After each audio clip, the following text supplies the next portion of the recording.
Ladies and gentlemen, thank you so much. Thank you for joining this morning. My name is Nathaniel Bittman. I serve as the Vice President of the Florida Association of Mortgage Professionals here at a state level. I want to personally thank all of you for attending today. I think today is going to be an amazing conversation, discussion. This is a series. I do want to let all of you know that the registration for this series will remain open. As many of you know, us here at the Florida Association of Mortgage Professionals, one of our mission on top of advocacy is education. Having served as a state educator for many, many years for the Florida Association of Mortgage Professionals. And in addition to our live boot camp series, I'm excited to introduce a wonderful speaker and someone that I consider a personal friend, Mr. Steve Richman. Mr. Steve Richman is with Enact MI, and we're going to take a moment to give you a more detailed bio. His representative, Kevin Cato, is going to jump on for a moment, but I just want to share with you that Steve Richman is an accomplished speaker. He's been around for a very long time. Many of you will have the pleasure to see him here on Zoom, which I'm so excited for all of you to see. What's crucial about this content that you're going to see for many of you that are now stepping into the loan origination landscape. One, congratulations, you're stepping into a fascinating industry. When I graduated school, my economics professor told me when I mentioned him I was getting into the mortgage business, he had said to me that that was brilliant, and I didn't understand why. And what he said to me was said, you know, John F. Kennedy always said that if you want to make money, you have to touch it. And the key is, as money is moving down the conveyor belt, you want to grab it, take your piece, and keep it moving.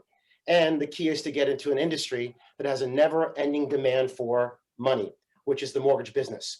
So I think you're all in a fascinating profession. Steve will do a wonderful job giving you some great information. Ladies and gentlemen, my personal friend and someone that I'm so excited to introduce as I hand off to Kevin Cato, Mr. Steve Richman. Thank you very much, Nathaniel. Thank you, everyone. We're really excited to have everyone here. We appreciate you all taking the time to join us. Very excited to have Steve present for you all. And I am Kevin Cato. I cover the state of Florida with two account managers, Dawn Henshaw and Karen Manning. If you guys ever have any questions, if there's ever anything we can do to help, please feel free to reach out to any of us. And take it away, Steve. Thank you very much. I think my first comment to y'all is, hey, Dan Luderman, are you Mark Luderman's son? I know Mark. I remember I went to high school with him. So if that happens to be you, say yes in the chat box over there, because I'd say hi to your dad for me. That'd be really cool if that's you. I'm a little upset at Jake. Jake, you had a beautiful picture on there with a fish, and now you took the fish out of the picture and you just made it you. Always include the fish in your picture, my man. Just like Tanya's so smart. She's got this beautiful young lady sitting right next to her in her picture. I love that. I like that you're here. I know that it's the middle of the week. I know that there's a lot going on. I know there's a question in regards to inventory. I know that, boom, as we were talking about before, there's a lot of craziness that's going on in the world right now. So thank you for spending your time out here today. Let's just see, I see the chat box came in. Dan, don't put sorry no. The answer is just no. I'm still happy to make your acquaintance, Mr. Dan, Lieutenant Dan. How you doing? So here's what's going on. You're new, or at least you're within probably 2 years of joining this industry. You got some questions. You want the questions answered. I'm pretty casual, laid back, comfortable. Got a question, ask a question. Just go in that chat box over there on the right-hand side and type your question in. And we're going to track them. If it's germane and needs to be answered right there, we will answer it right then and there. If it's something that's probably going to come up shortly, or we'll answer it at the end, but all your questions will get answered. We want to make sure that happens. This is a series, so we might not hit every single question in this part because there's going to be 3 other sessions coming up for the next 3 weeks. So that's where we are. It is being recorded. I believe that was said. So if you need to find it, it's in that loan officer hub that's going to be sitting right there. You're going to get a copy of this deck. So you say, oh my gosh, where was this? What was that? Don't worry, we're going to get it to you. It's good. Let's rock, let's roll, let's do this. First thing you might say is, well, maybe you have heard of me, maybe you haven't, but you're going, what's Enact? Never heard of it. Well, there's a reason. It's brand spanking new, right? So what Enact is, it used to be January, and what you're looking at is the same wonderful people like Kevin Cato, and it's the same great service that you're used to. But now we're saying, hey, let's refocus some of the things that are a little bit more important by moving away from Genworth and really focusing in taking those actions that are related to an act. And that's mainly the difference of what we're looking at right now. So that's who we are. Here's what's going on. I don't care who you are, Todd. I don't care who you are, Michelle. You're in business. And every one of your customers, they're not going to say this to you out loud. They're not, but they're saying it right here in their brain. Why should I do business with you? Why?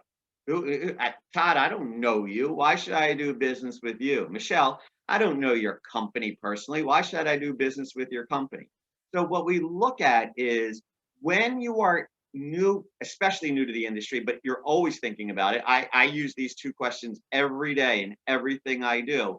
Whenever you're taking actions, whenever you're learning something new, whenever you're thinking about it, hey, how does this help me bring this to the customer to explain why you should be working with me and not the next person, why you should be working with my company and not some other random website that you went to. So when you put that, why should I do business with you? Why should I do business with your company? Not in the back of your mind, but really in the forefront of your mind, it sets you up to move forward, to forge that relationship, to work with that person, and hopefully to get the business. So keep those two questions right there, but I want to take one step back. We were sort of laughing about it. We were in a little bit of a chat room before we admitted everybody in here. And there's a wonderful, wonderful person named Valerie Smith who's on the call. And Valerie's the wonderful person who is setting all of this up, and she's the technology wizard, and she works with the agency. She's so good, right? So she says, "Oh, I'm part of FAMP," and she said, "I'm not going to read the questions because you know what? I'm part of FAMP, but I'm not really part of the I'm part of the association. I'm not really an LO. So there might be some language that's out there that I don't know." Now, she did say that she is practically a professor of the English language because that's what her major was in college, so she can speak eloquently. However, what's really different about any industry, it's simply the language. Yeah, I'm a lawyer. I went to law school. I'm not the brightest guy who's on this call. But the reason is that I can say, haha, I'm a lawyer and you're not, is I know certain words that you don't know. I know what res ipsa loquitur is. And Nathaniel, you probably do because you're like Captain Latin. But, you know, a lot of people will say, what is res ipsa loquitur? And basically what it means is, yeah, I know I can't prove it, but it had to have been an accident because how else would that have happened? So if somebody's having surgery and all of a sudden they're having problems post-surgery and they look in and there's sponges that are left in that person's body from the surgery, well, they can't prove that they came from that surgery, but come on, how else did that really happen? That's res ipsa loquitur. QID. What's QID? Well, if any of you want to be a doctor, you better, or a pharmacist, you better know what QID is, because what is it? What we're looking QID is, it's part of a prescription code that says 4 pills daily. Q is for quad, ID, I don't even know what it stands for. I guess D is daily, I don't know. But that QID means, okay, you should be taking 4 of these pills every single day. In our industry, I know a lot of people like to drink coffee. But coffee in our industry is not a brown liquid that goes down smoothly and gives you caffeine to get you excited for the day. Coffee in the mortgage industry is one of the indices that can be used for a certain loan product that is out there. You can get a coffee arm and it comes from the coffee index, the cost of funds index. That's what coffee stands for. So it's really about the language, and we need to make sure we understand that language. And flat out, you got to have a dictionary. I mean, where do you get all this stuff? So I'm not trying to do a commercial or anything. I want you to get this, download it, and just keep it by your side. But what I recommend that you think about is if you go to Enact MI, okay, and you go in where it says training, you see that little box that's right there? I just put it up there in blue, or you can go down at the bottom where it says training. You go there and you hit that course catalog, right? And when we go in there, what we're going to do is, hey, check it out. For everybody here that's new to industry, we have a whole section that says new to industry. You see that right there? And I'm going to send this to you, so don't worry, you're going to get it. It's going to be okay. But when you go to new industry, the top course that's going to come up is what? Mortgage Acronyms for Beginners. And when you click into that and we get into the course materials, because that's what you want to get, you can watch the whole thing if you want, but I just love having my own, I think it's 14 or 15 pages of all the terms and acronyms you're ever going to hear. So you go in there, you get your mortgage terms glossary. It's alphabetical. It's from ATR, or ability to repay, all the way to wholesaler. We don't have anything with a Z. What can I tell you? So you have 15 pages of understanding what the difference is between a VOM, a VOE, a VOD. We all of a sudden, we understand what HUD stands for. I never really knew what that was, or what an ARM is, a basis point. I mean, do you realize a basis point is 1/100th of a percent? I mean, that's what we're looking at. So whenever you hear these things, boom, it's now you can talk the talk. Now, when somebody else is talking the talk and you go, I really don't know what that whole coffee thing they're talking about, you just look to the letter C, cost of funds index. I got it. I know what they're talking about. I'm good to go. Like I said, this is designed for some of the newer people that are out there. If you happen to have joined this call because you're like, hey, I'm just looking for a refresher, think about it this way. It's good for you also, but think about sharing this information with other people in your organization that have just joined. Okay, so what we just saw was number one, this is where we can find out the words. Now, number two, what are we supposed to do? Well, when you go, who am I? Nathaniel told you, I'm that MI guy. You can click on that. And my recommendation to you is if you click on that, you're going to see something that says, hey, here's a new loan officer series, company basics and positioning yourself. Notice there are 4 in the series, and we're doing these 4 live for you through FAMP so that you're not just listening to the recording, but you can actually ask questions and follow up and get back into it. But in the first one that's right there, I recommend you all play just a little game. So when you go in it, there's a fillable exercise document. You might see that in the middle. See that little arrow I just put up? It says here, when you click there, I want you to do a scavenger hunt within your own company. Why?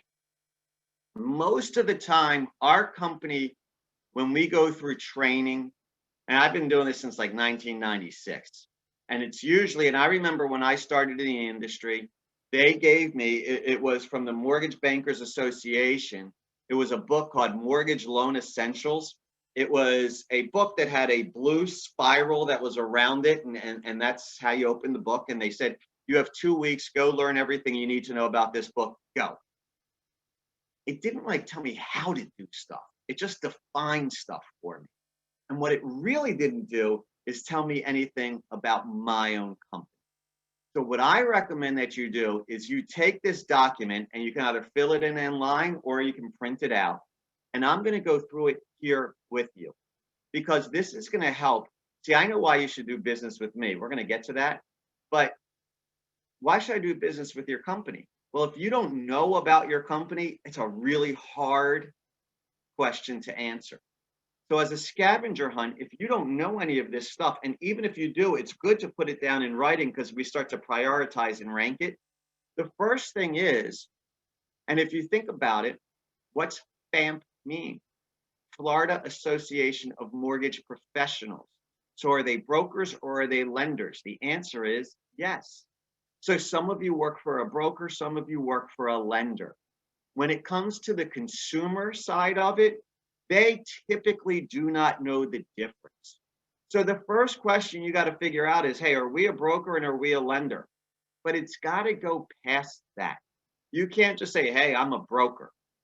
Remember, what's the question? You're a broker, then why should I do business with you and your company as a broker? So that's when we come up with the script of this is why you want to deal with a broker because we provide A, B, C, D, and that might be better for you.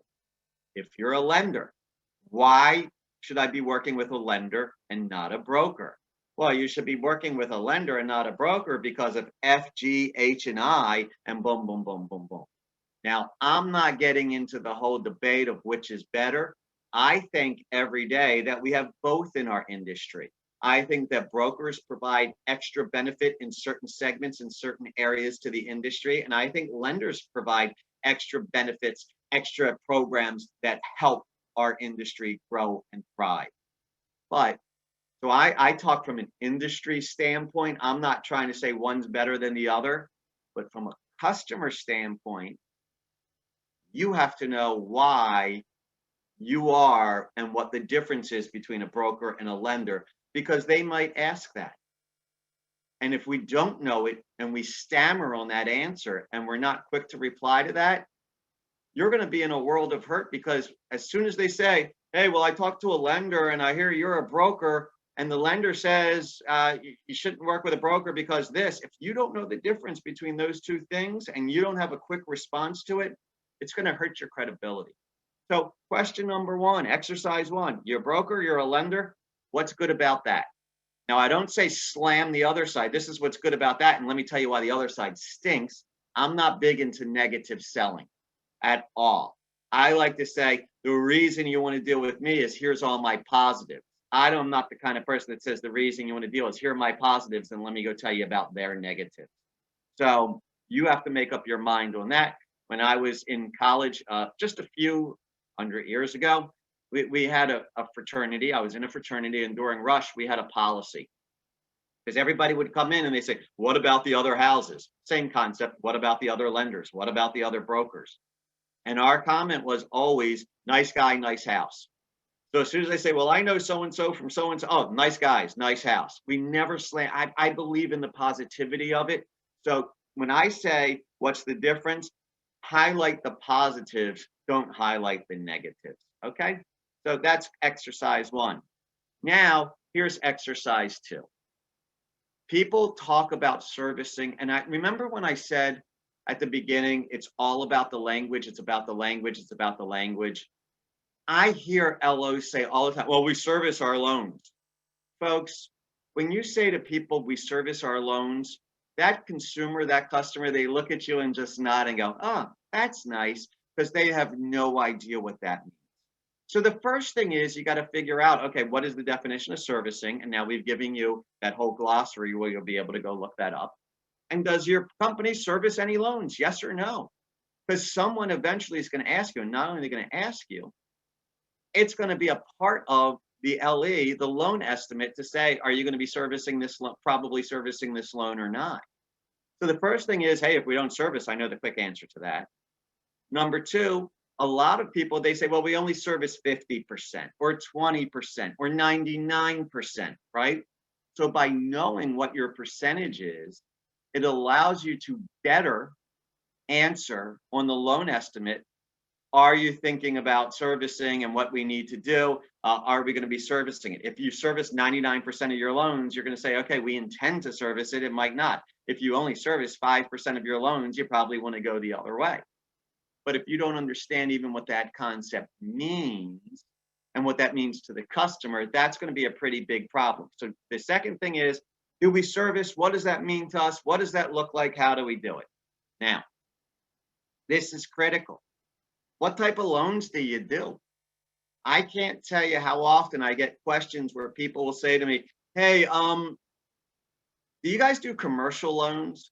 And there's a lot of people out there that do commercial. I'm not saying you personally need to, but if your company does, and you know, hey, yeah, we do commercial loans, and we check other when we're doing our own little scavenger hunt here, and we do commercial, and somebody asks you, do you do commercial loans? The answer is, yes, we do. I don't personally, but I can get you in touch with the person that does do that.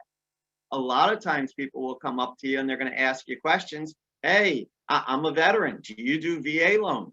If you're going, well, I haven't gotten to that part within my company. I've only been here for a month and I've been really working on the conventional end. I'm not sure if we do VA. You have the potential that you just lost a loan. And I'm saying this as an MI guy who's all about conventional. You should still know if you're doing VA loans. You should still know if you're doing FHA loans, conventional. Freddie and Fannie, they have different guidelines based upon certain loans. And a lot of people say the word Freddie and Fannie as one thing. Oh, it's a Freddie Fannie loan. It's a Fannie Freddie loan. Well, if your company's only dealing with Fannie or only dealing with Freddie, you need to know that. So it's part of that scavenger hunt. And portfolio, that makes a world of difference, because a lot of people, they want to do a lot of conventional stuff, but once in a while they'll pull in a portfolio loan if it makes sense. Well, if you know what your type of portfolio, meaning what we're going to keep for ourselves and what our company, what risk that they are happy to engage in and that they can stomach and they're going to keep in the portfolio, you've just opened up another opportunity to contact your customers to go forward. So what types of loans do you originate? Now I have what there? 8 types of loans and then other. Maybe you do construction of perm, maybe there's a million others that could be out there, arms, coffee arms, whatever it is. That's where you fill in the other. So I can't list everyone, so I've just sort of done the majority of what's out there, but we want to look at all those others as well. All right, so now you're saying, all right, I got it. I know if I'm a broker, I know if I'm a lender, I'm happy to talk about that. I get what servicing is. I know where we stand on that. And then these are the types of loans that we do. What else do I need? Well, now let's start getting really into what your company's doing. Some institutions, they'll say, hey, we're happy if we only do $100 million a year. Some want to do $5 billion a year. What is the volume that they do? How large is it? That's a great thing to know, because some people like, well, I like a smaller one because I might feel personal service there. Well, I go the larger one because they're used to you doing it all the time, and this is what they're in the business. So what is our overall annual origination? How much do we do? What percent is purchase? What percent is refi? That's critical, especially today, because we're watching the percentage of refi go down and the percentage of purchase go up based upon what's happening in the market right now. So when you find out that your company's doing 99% refi, so they've only trained you on refi, what we need to do is make sure, how do we get ready to go into that purchase world? Because that's where we're going. When we look at CRA, Community Reinvestment Act, hey, we might have certain goals in certain areas that we have to look at. So you want to talk to your company. Do we have CRA goals? What is our CRA goal? What am I responsible to do that? This is another critical one, and we see it all the time. You all are in Florida, but that doesn't mean all your customers are only going to want to buy homes in Florida. One day they're going to say, well, I'm moving to Georgia, or I'm moving to California, or whatever it is. Can you do business there? And if you personally can't, can your company, so that you can refer it to somebody else in your company? So what states is your company licensed in? And lastly, are they thinking about growing? Because a lot of them say, yes, I am growing, or no, I'm not. So if I'm working down there in a company in Florida and I'm going through this scavenger hunt and I'm a new LO, and they say, okay, well, we're only in these 4 states. Are you expanding? Yeah, we're thinking about it. Okay, I like to raise my hand. I like to expand to North Carolina because that's where I have a lot of contacts. By knowing what states they're looking at, it can help you think forward. And then we go back to what we just talked about before. What's our product mix? How much is it conventional? Well, we're doing 99% conventional. Well, you better jump on the conventional train if that's what you're looking at. We do 99% FHA. Well, you better jump on that FHA train because that's the majority of what they're doing. By looking at that overall mix, it's really quite helpful to know how you should be targeting and thinking about it. Now, you might say, what's the difference? If they do 99% conventional, I'm going to do all FHA. Why is that important to you? Well, there's different underwriting that goes on with FHA. You might process it a little bit differently. So if everybody, all the processors and the underwriters are comfortable with the conventional, we got to make sure we know who we're dealing with to do the FHA if we have a lower percentage. And then how big is your company? Some people like a community bank. Some people like a national bank. Some people like a depository institution. How well funded, how well are the assets being managed? Are they balanced to be able to make sure that they're going to be good on all of these obligations? What is our company's, what's our overall asset profile look like? Ask those questions. It's not going to come up every time. Number one, your manager, the other people in your company are like, wow, you're doing a deep dive. You really want to learn a lot about us. You're trying to figure it all out. And number two, when that question does come up that one time from the customer, you look like a genius. So those are a couple quick questions right there, our first 4 exercises. If you have any questions, thoughts, comments, concerns, throw it into the chat box. Kevin, Linda, if there's a question that's out there that we need to do, let me answer that at this time. I haven't seen any that have popped up, but you know better than I do. Nothing yet. Yeah, Nothing we've got a yet. quiet So hopefully group. Thank you, Linda. Hopefully this Welcome. flow is going for you. You're like, wow, I'm getting information. I don't have a question. My questions are being answered as we do it, and you're getting good information. So we also then are going to take it over to what we call exercise number 5. I think this is 5. I know you're an LO. I know you're trying to close loans. You know what's awesome to do? Know who your head of closing is. Because if you can capture the head of closing's name, and one day when we're all back in the office, amen, hallelujah, whenever time that happens, and you bump into the head of closing and you know that that person's the head of closing, isn't that a great person that you start to forge a relationship with? So that the day that you have a problem where you have to move closing or this or that, you can go right to the head of closing because you know who that person is.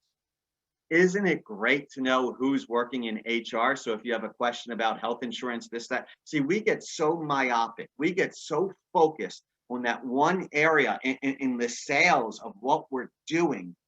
We should still know who's the CEO, the CFO, the CIO. You want to know why you want to know the CIO?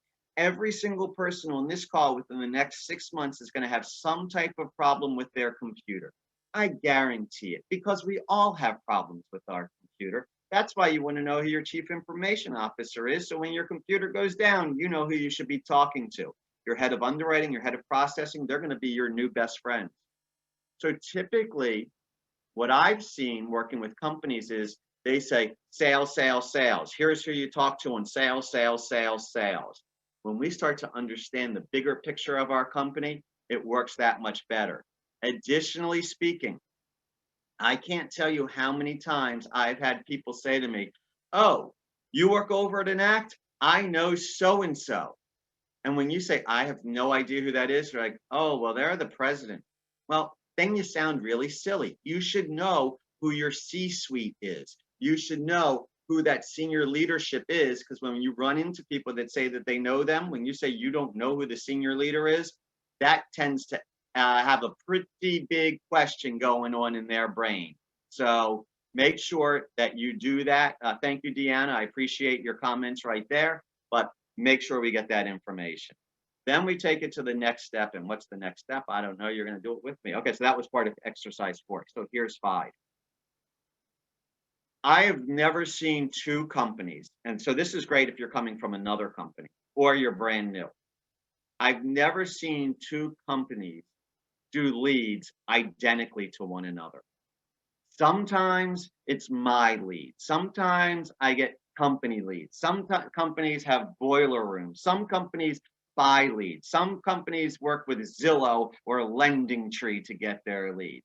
Some companies, you're on your own, go figure it out. But if you're on your own, here's the realtors that you can go to. Here's the realtors that you can't go to. We need to make sure we understand how we're getting our leads and what me, are personally responsible for. And I also have to make sure, how do I make sure I'm not stepping on anybody else's toes? I mean, Kevin's a great guy, but Kevin works with 2 other people in Florida named Dawn and named Karen. Well, if Kevin walks into Karen's account and says, hey, I like to try and figure out how to get business from you, Karen's going to beat Kevin up. So we don't want to do that. So this is what we're looking there. What is a complete application? I know some people, some lenders, they go, hey, if you just give us the name and the address, we'll finish out filling out the rest of the application for you, no problem. I know others that say until we have all these 10 boxes filled out, I won't even look at it. And I know everything in between. So what do you have to do before you can refer that over to processing? How do I get it submitted to processing? Do I have assistants who are working on these files? What is their responsibility? How do we underwrite this stuff? Do we have delegated? If you don't know what that means, is delegated, it means you have somebody who is specifically underwriting the MI for those loans from that MI company. So we can, or do we put our loans in on a contract basis? Is there an investor? These are all things that you need to know because you better understand the process. And if you look at this and say, wait a minute, so you're talking underwriting and you send it to an investor for underwriting, I don't know what that means, okay? And I can't answer everything because every company is going to do it differently. But what a great question to ask your mentor, your manager. Hey, do we send any conventional loans out to investors for underwriting?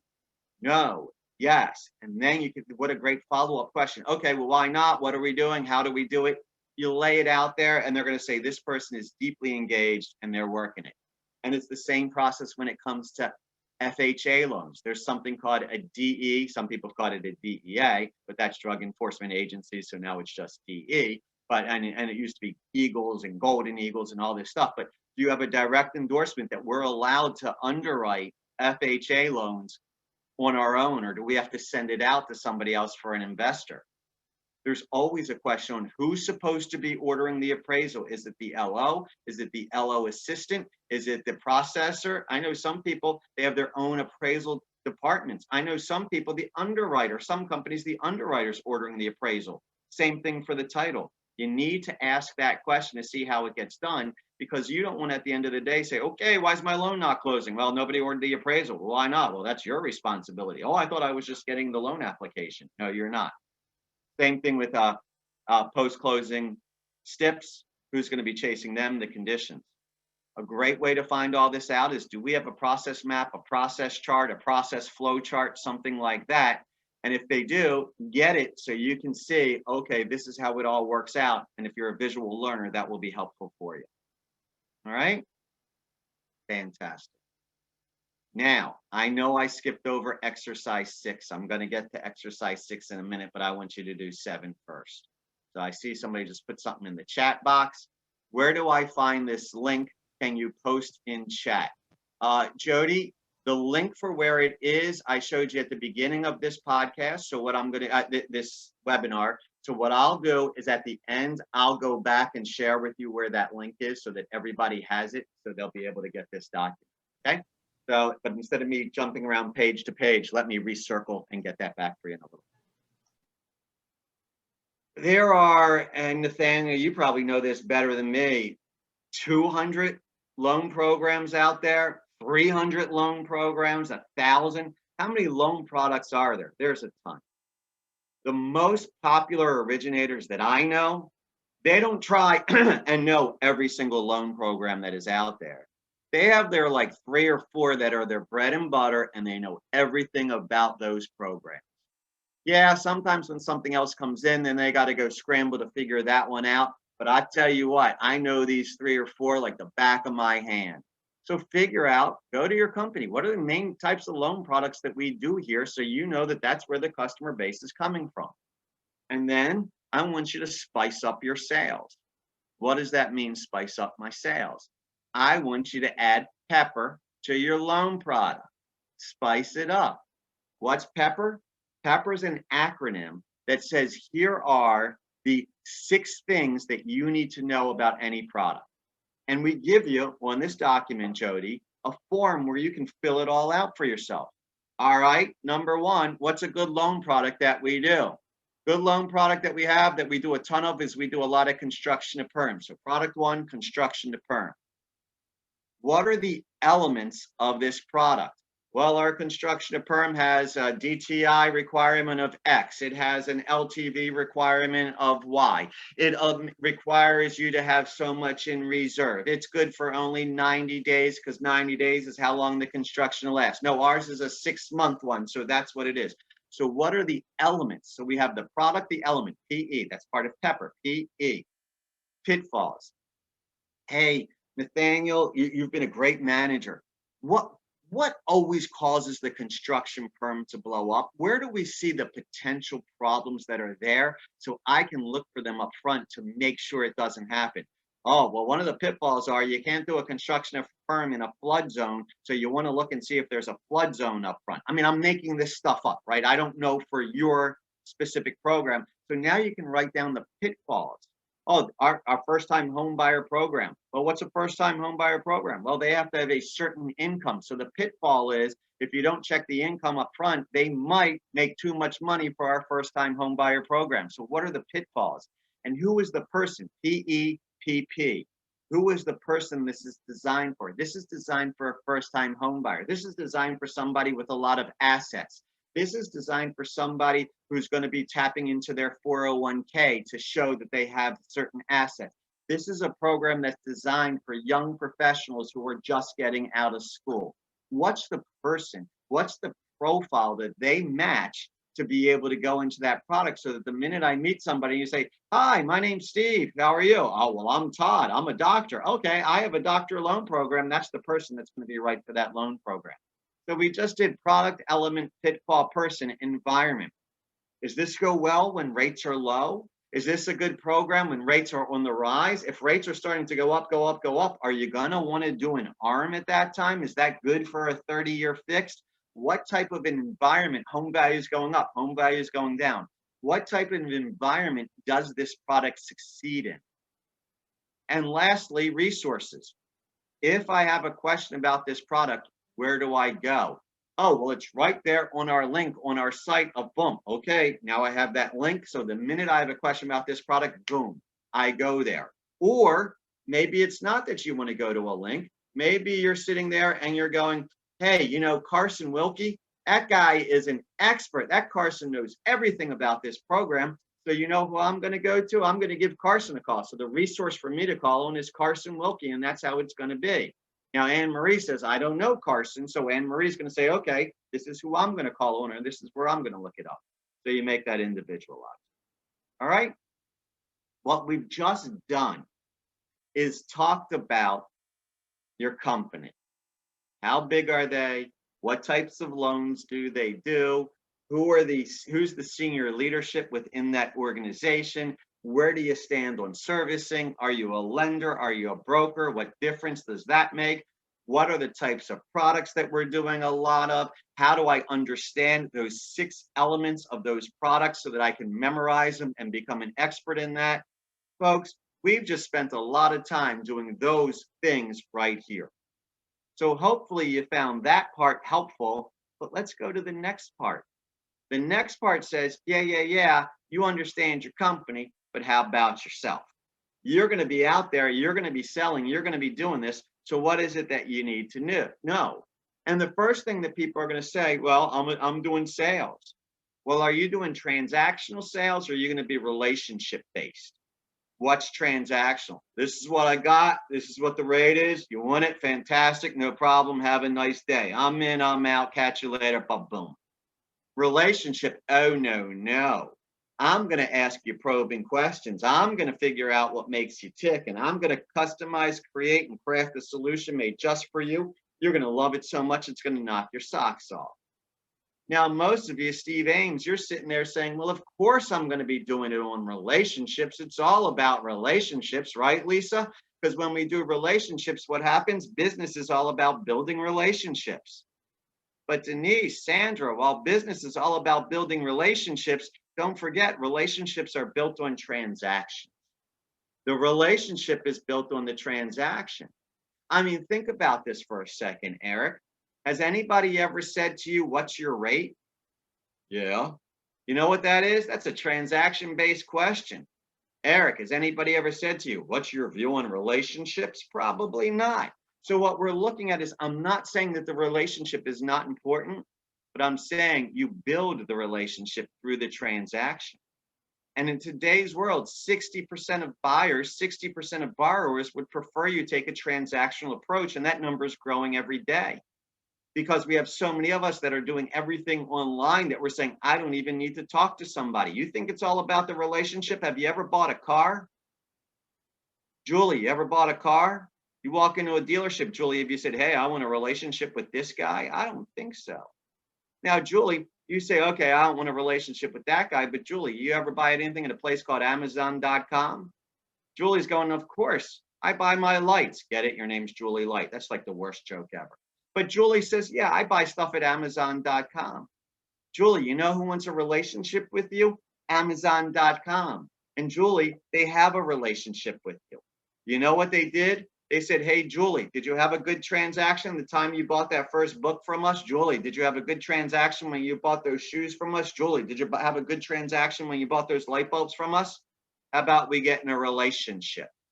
See, Amazon Prime is the answer to Amazon wanting to have a relationship, because now what do, Julie? They say, hey, Julie, give me a little bit of money. We're going to give you free movies. We're going to give you free shipping because we're in a relationship. Julie, let me tell you something. We like you so much and our relationship is so strong. You can have a wish list. So now friends can get you gifts. Julie, Julie, let me hold on to your credit card. You can trust me. We're in a relationship. So that's what we're looking at right there. We want to figure out how we become the Amazon Prime of that world. So when we think about it, is they came to us for a mortgage, we want them to leave wanting the relationship. They say, "Can I get a mortgage?" And we want them to leave saying, "Oh my God, Julie, you were so awesome." Why?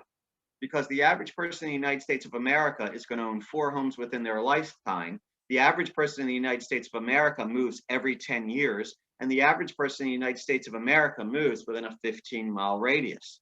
So what that means is we need to keep in touch with them for a long time because we want to be there for all of their refis. We want to be there when they go buy that next house because they're staying within that same 15-mile radius. So what we need to do is figure out, how do we make that transaction a relationship? Well, that's called a translationship, trademark pending. So when we look at this translationship concept, it goes back to what we already talked about. Why should I do business with you? Why should I do business with your company? Right? Those are the 2 main questions that everyone's always asking. And Jake, thank you so much for putting the picture of your fish back up there. I really appreciate that one. It looks like a sea bass to me, but I'm not sure. See, but now I know I should go fishing with him. But when you look at why should I do business with you? Why should I do business with your company? The answer is simply this. There's 4 things. And the customer wants customer service. Oh, stop it. We'll talk about that. They want speed. They want it to be done fast. Katrina, nobody's ever looked at you and said, "Hey, I'm looking to get a mortgage. Whenever you get around to it, that would be great." Speed counts, Max, in what we're doing. So we have to make sure that we are quick with what we're doing. They also want it done easy. Right, Ron? Right, Ginger? Nobody's ever said, "Oh, good. Can I sign more documents? I enjoy carpal tunnel syndrome." So what we're looking at is, how can we make this process faster? How can we make the process easier? And I'm telling you flat out, Selena, we don't want to make mistakes. They want it done right the first time. And Selena, I don't know you. Maybe you're a Facebook person. Maybe you're an Instagrammer. I don't know. Maybe you're on LinkedIn. But if you're on social media at all, I beg everybody, including Luis, to do what? Proofread anything you do. Take a double view at everything you do to make sure that you do not have errors in it. Because when you make mistakes in your social media, that questions whether I want to do business with you. Because if you have dyslexic thumbs, am I going to get that loan for $314,000 or $413,000? So we need to make sure that you're fast. We need to make sure that you're easy. We need to make sure that you're correct, and you only need to be reasonably priced. Now sit tight. I'm going to talk about price in a second. Just roll with me, Jody. Okay, stop yelling at me. Just roll with me that, okay, I just have to be reasonably priced. You don't understand, man. Everybody wants lowest price. Hold on. I'm going to talk about that in a minute. Just give me this. Give me this moment in time. So now those are the 4 things that they want from your company. Here's the 3 things they want. They want to know you, they want to like you, and they want to trust you. But my comment is, you get to know them through the transaction. They get to like you through the transaction. They get to trust you through the transaction, because once they trust you, you now have a relationship. If you are very slow, they're not going to like you very much. If you make mistakes, they're not going to trust you very much. So what we're looking at when it comes to the translationship is they want to know you and like you and trust you, and they're going to get to know you, like you, and trust you because you're going to do the loan quickly and easily for them, and you're not going to make any mistakes. But Jody said, I need to be lowest price known to mankind. Come on, dude, when are you going to deal with that? I'm going to deal with it right now. Jody and everybody else on the call, do you use Cricket Wireless? Of course not. Now, why not? They're the cheapest. So if they're the cheapest, shouldn't everybody be using it? Well, there's cheap and there's also quality. Aha. So we're not just, Jody. Jody's like, would you stop picking on me? No, because I like the name Jody.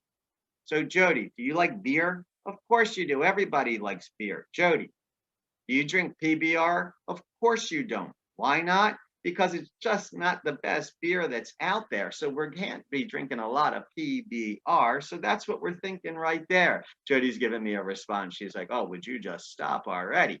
So what we're looking at is, let me make sure that she is doing that. Oh, Jody's a red wine lady. Okay, I got you. We can have that conversation later. I had some Unshackled last night, a little glass sitting out on my deck. It was lovely from Prisoner.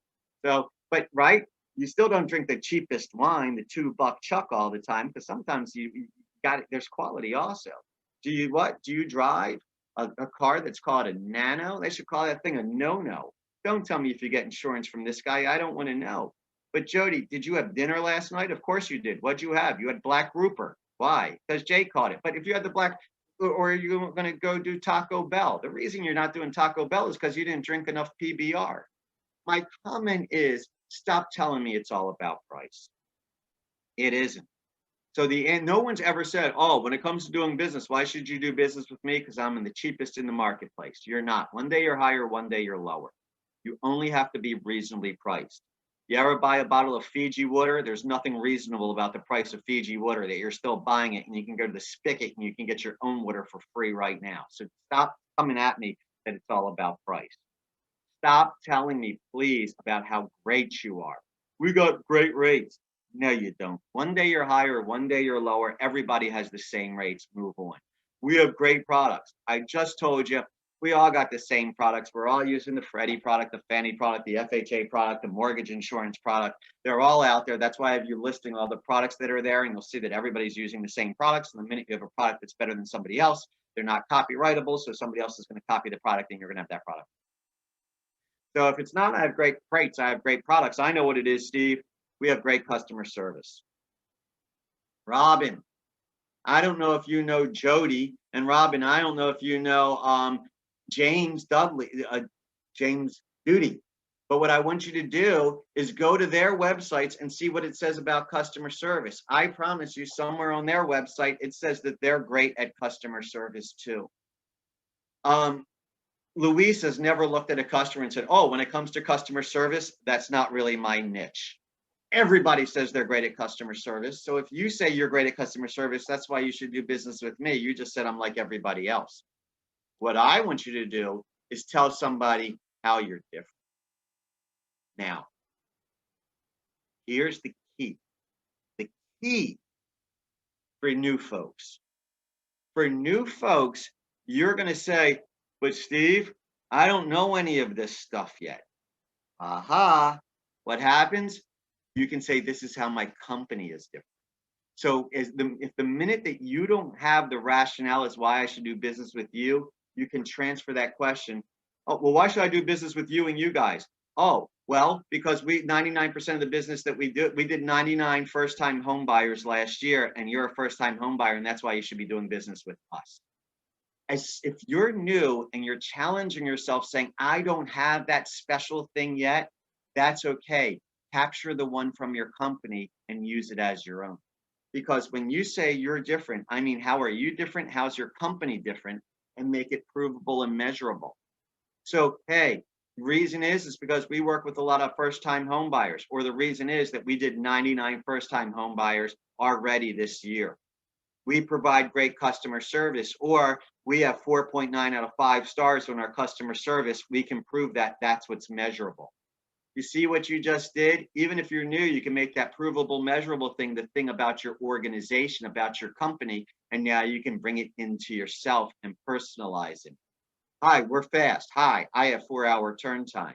The minute you prove it and you measure it, you beat the people there that are using the fuzzy language. And we have to make it talkable. We talk about servicing, and we talk about coffee arms, and we talk about all this internally.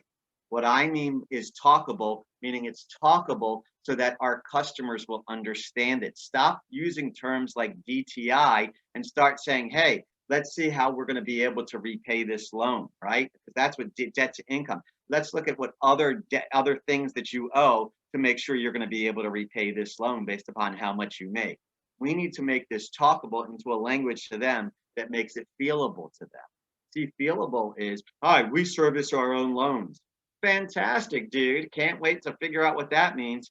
Hi, If you're ever having trouble meeting your monthly financial obligation, we keep that loan right here in-house and we try and work out a solution with you. How does that make you feel? See, we just took talkable and we made it feelable to them. And that's how we start to say, yeah, we are truly different.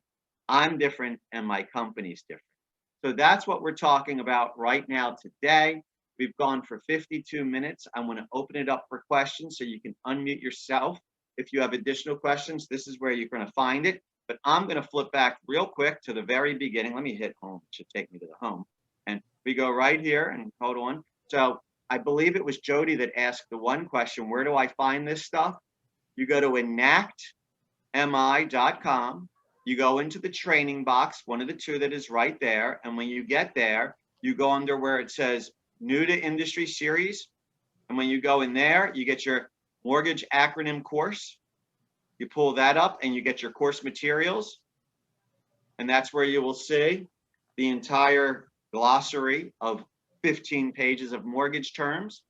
And when you look under my beautiful face that's sitting right here on your screen, I am that MI guy. You click on that. You go right here where it says new loan officer series number 1.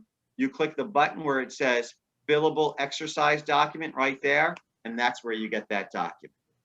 What other questions, thoughts, comments, concerns does anybody have about anything we talked about, anything we didn't talk about, anything you wished we had talked about?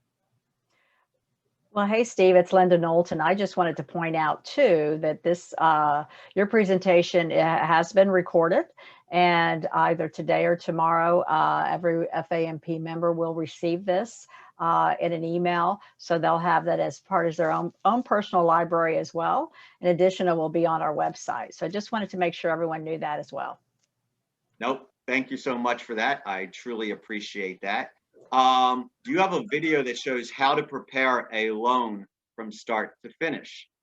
Folks, this is a 4-part series. This was part 1.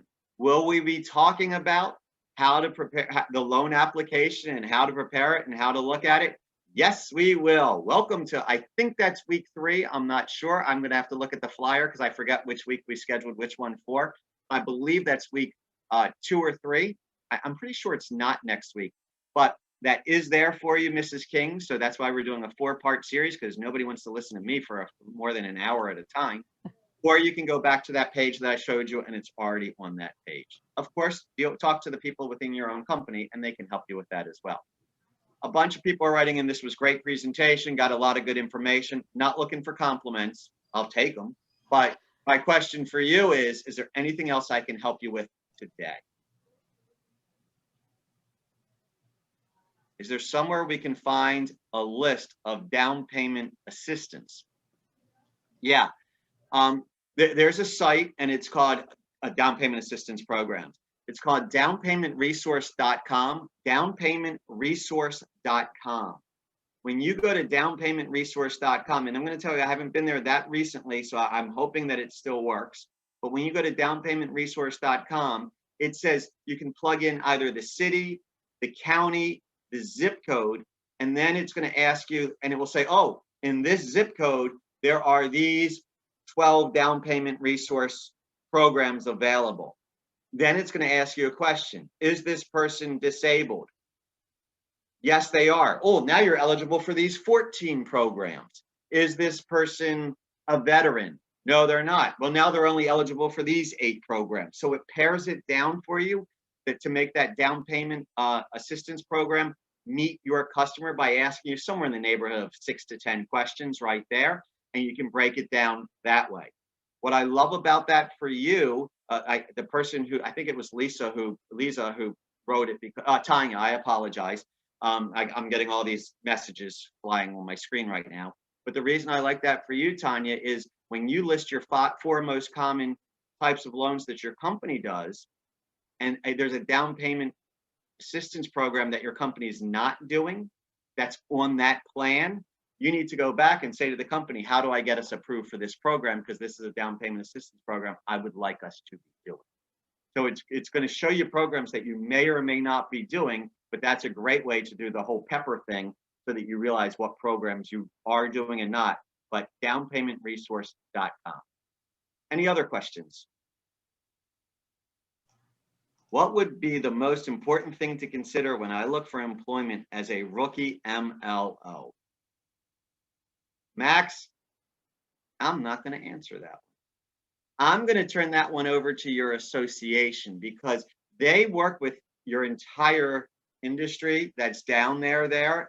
And I don't know what the association's stance is in talking about certain types of lenders or not. So certain ones get very, we don't like recruiting and asking that question. Certain associations make me avoid that. So can I get Nathaniel or somebody else there? Well, hey, it's Linda Knowlton. He's Nathaniel had to drop off, but he's Or asking Linda, for the whoever. he's asking for the important things to I'm consider. here. Oh, okay. I'm Yeah. sorry, I'm here. Yep. Okay. So you So- wanted to know what were some of the important things to consider when, I'm not sure I understand the question.